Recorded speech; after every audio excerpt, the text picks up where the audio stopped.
Very quick little short video here just to update my progress. I've kind of left this alone for a while because I've been dealing with other problems. Anyway, I'm starting to get back to it, and this is the view right now from the back of my car.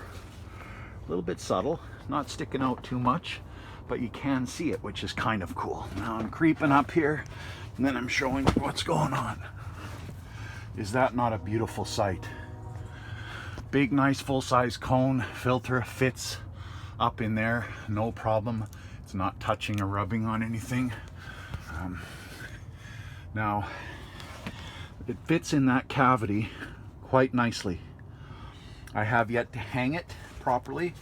What I'm going to do, if I can get the camera in there, is the little V-clamp right there. The V-band clamp. Trying to focus on it because I can't really see it. See that right there? That little gap right there, right there. I should be able to fit a bracket in there and then put it through here, bolt it up, do some drilling and fabricating. So there will be a hanger that will come basically straight down like this. And I'll make sure it's a good solid one so it doesn't sway back and forth. And then it will hold the whole weight of that turbo on the hanger. Right now I've just got it braced up like that so that it doesn't put stress and bend things or split any welds up there. But from this point of view, sorry for the shakiness, but as you know, I'm not using a hoist. This would be looking at the car at the level it drives. So you can see it's sticking down just a tiny little bit, but nothing excessive, nothing more than the exhaust originally did.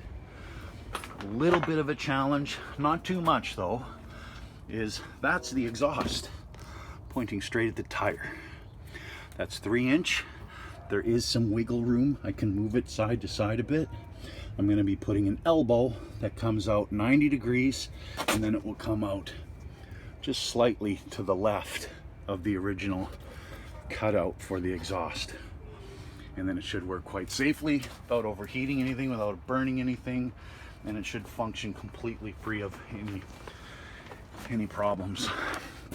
Anyway, let's take another look at this. Is that not a beautiful sight? That's a turbocharger on my Porsche 928. Looking forward to getting this running. Now I will be clocking this a little bit so it faces more this direction, and of course it will be plumbed into the rest of the input.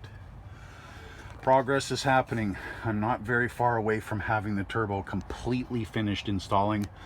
The wastegate will be put in that area somewhere. I haven't really positioned it just yet. And of course that's the hose for the pressure, which will be hosed to the wastegate, and the exhaust for the wastegate probably come out this direction somewhere. For those of you who haven't watched the previous videos, I'll give you a quick look under the hood. That's the blow-off valve, the input, and it's all plumbed all the way to the back except for that section, and it will join up with that section I just showed you. And still have yet to get the wiring done. Making sure I have the finances before it started, and also obviously matching that up with the window of time. Thanks for watching. Thanks for everybody for following this. I'm getting excited.